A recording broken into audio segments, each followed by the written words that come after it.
V bližini Slovenj Gradca je bila zapuščena kmetija s poldrugo stoletje starim koroškim skednjem.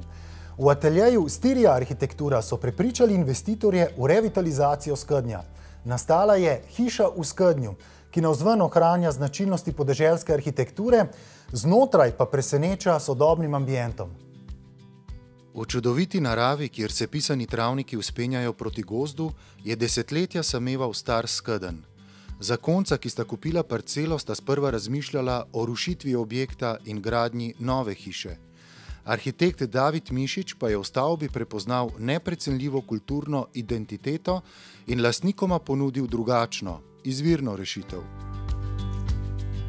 Seveda nas je najprej navdušil ta izredno lep odprt prostor z izrazito lepimi pogledi na vzhodno pobočje Pohorja, na Uršljo goro, na Peco. In izredno lepa, izrazito oblikovana pokrajina z odprtimi pašniki, z sadovnjaki. Na vrhu pobočja tega grebena je stala 100 let stara lipa in pod njo pol drugo stoletje stara kašča. Sama kmetija, ta osrednji bivalni del kmetije je bil porušen, ostal je pa zgolj samo še tale skedenj. In ta je predstavila za nas tisto prvobitno izhodišče za načrtovanje novega bivalnega okolja in hiše. Primarno želja in pričakovanja investitorja je bila, da bi hiša bila sposobna ujeti vse te vedute, ki se odpirajo iz tega grebena. Drug pomemben kriterij je bil povezava bivalnih prostorov z terasami in preko teras ustvariti ta prehod v krajino. In ne nazadnje potem tudi vzpostaviti eno sodobno, današnjim časom in standardom skladno gradnjo bivalnih prostorov. In to so bile za nas prva izhodišča. Star lesen objekt je sprva stal 60 metrov niže kot danes. Arhitekti so predlagali, da se skedenj preseli na ugodnejšo pozicijo z boljšim razgledom. Veliko vlogo pri prestavitvi je odigral zelo zahteven poseg obnove kamnitega podstavka, na katerem je skedenj stal. In pa tudi 200 let stara lipa, ki se nahaja na hribčku za nami, ki ustvarja tak zelo prijazen mikroambient za novo hišo. Selitev stavbe ni bila takšna, kot to vidimo v ameriških filmih, kjer hišo spodrežejo in prestavijo drugam. Temveč je bilo treba cel objekt razstaviti in nato sestaviti na novi lokaciji. Že pred pričetkom prenove oziroma razstavljanja objekta so bili pripravljeni zelo natančni načrti, kako to narediti. Torej, cel skelet je bil razstavljen, skrbno numeriran in očiščen, posledično pripravljen tudi za novogradnjo kasneje. Ko je bil skelet sestavljen, smo naredili zidan podstavek objekta in nato postavili leseni okvir skeleta s streho. Nato pa so začele intervencije montažne gradnje znotraj, kjer smo umeščali fasadni ovoj, zasteklitve, sekundarno streho in pa seveda potem tlaki in pa finalizacija, ki sledi. Med gradnjo hiše skednja niso niti skrajšali, niti podaljšali. Ohranjene so proporcije, velikosti rastrov, dolžina objekta. Nekoliko je sicer prilagojena streha oziroma širina objekta, namreč v kasnejših fazah so gospodarski objekt dograjevali takrat in so severno streho spustili skoraj do tal, da so dobili dodatne gospodarske površine, ki so pa sicer odveč. Čeprav se skednji večinoma ne uporabljajo več na enak način kot v preteklosti, ostajajo pomemben del tradicionalne stavbne dediščine. Glejte, kozolci in skednji so pravzaprav z sodobnim kmetovanjem izgubili svojo funkcijo. In so danes v slovenskem krajinskem pejsažu samo še eni objekti, ene kulise, ki imajo pa zelo intenziven emotivni naboj. Vsi ga doživljamo kot v vseh proporcijah in materialih in gradivih kot nekaj lepega. Nas je pa pravzaprav vznemirila ta ideja kako pa ti objekti, ti kozolci, ki jih ponavadi vedno opazujemo samo od zunaj, kakšen potencial imajo od znotraj navzven. In to se nam je zdela ena sinteza te osnovne ideje, da z bivalnim okoljem znotraj skednja, ki ima izrazit skelet, da v okvirih teh skeleta ujamemo te vedute navzven. In to se mi zdi, da je bila neka ključna formula pri tem projektu. Pri izdelavi tlorisa hiše je arhitekt upošteval zlasti vedute oziroma poglede v pokrajino. Poleg tega si je prizadeval, da bi hiša sledila ciklusom letnih časov. Namreč za temi podaljšanimi napušči, za temi poglobljenimi terasami, ki so v arhitekturi slovenske podeželske stavbe imele nekoliko plitkejšo formo, za temi globokimi terasami, smo pač ustvarili ene ambivalentne prostore, ki delujejo po zimi kot še podaljšan notranji prostor in poleti kot zunanji prostor.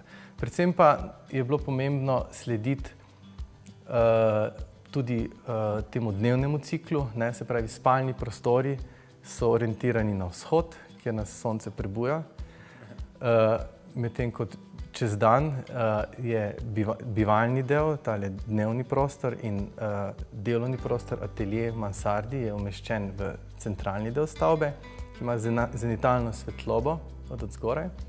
In potem popoldan, tisti večerni del, je pa orientiran proti zahodu, tako da nas dejansko sonce spremlja od vzhoda do zahoda in program hiše sledi tej dinamiki. Lastniki dostopajo do doma tako, da se z avtomobilom pripeljajo v spodnjo etažo. V kletnem delu hiše so poleg garaže tudi apartma za goste, vinska klet, garderoba, avla in notranje stopnišče, preko katerega se podajo v bivalni prostor ali še nadstropje više v galerijo. Za obiske pa je dostop v hišo na nivoju pritličja. Zlasti vabljiva je galerija, ki je preko transparentne steklene ograje vizualno povezana z bivalnim prostorom. Lastnica, ki se ukvarja s slikarstvom, je želela v galeriji fleksibilno zasnovo in dobre svetlobne pogoje za delo. Tule v zgornjem delu je nastal en prostor, ki v prvi vrsti funkcionalno ni bil čemu namenjen. In jaz sem z veseljem si ga spremenila v svoj kotiček, kjer slikam, kjer delam. Prilagodili smo tudi svetlobo. In to je nadsvetloba z mlečnim steklom, ki ne ustvarja senc, kar je idealno za slikanje. Lastnica je bila glavna opremljevalka interjerja. Z možem sta se odločila za najsodobnejše gospodinjske aparate. Pri opremljanju s pohištvom pa sta vse skozi razmišljala o tem, kako ohraniti viden skelet starega skednja. Nismo hoteli zasenčiti tega lepega starega lesenega ogrodja. In zato je v bistvu zadeva narejena zelo nevtralno in zelo harmonično. Ogromno smo pravzaprav delali po meri. Smo imeli dobrega mizarja, ki nam je res večji del naredil zadev po meri. Ostalo so pa s soprogom hodila okrog po trgovinah, zbirala, primerjala, s sabo imela vzorce in tako naprej. Tako da je bilo kar pestro in zanimivo tisto pol leta, ko smo opremljali. Gospo Brigito smo vprašali, kateri del hiše ji je najbolj pri srcu. Na splošno bi težko enega izločila, zaradi tega, ker tudi soprogom dostikrat rečeva, da ne bi nič spreminjala, da smo sem super zadovoljna. Pa če bi pa izvzela mogoče kopalnica in spalnica, ker je pač vse v enem in je super funkcionalna in lepa. Elegantna podeželska hiša ima tudi skladno urejen vrt. Ta se nekoliko razlikuje od vrtov, kakršne so nekoč poznali ob hišah na podeželju. Ja, včasih je prevladovala gospodarska funkcija v vrtovih kmečkih, tudi v našem primeru je bilo tako. To se da videti tudi na teh obstoječih sadnih drevesih tu na južnem pobočju. Vendar pa je zanimivo, da se tudi v starih kmečkih vrtovih vedno pojavlja tudi ta okrasna funkcija. Tako da se pojavljajo že tudi določene parkovne vrste, že tudi pred več kot 100 leti vemo, da se pojavlja pri nas recimo vrste kot so španski bezeg, japonska kerja, hortenzije in podobno. Torej vrste, ki smo jih uporabili tudi tukaj v tem projektu. Krajinski arhitekti pri snovanju vrtov veliko pozornosti posvečajo drevesom, ker ta dajajo ogrodje in značaj vrtu.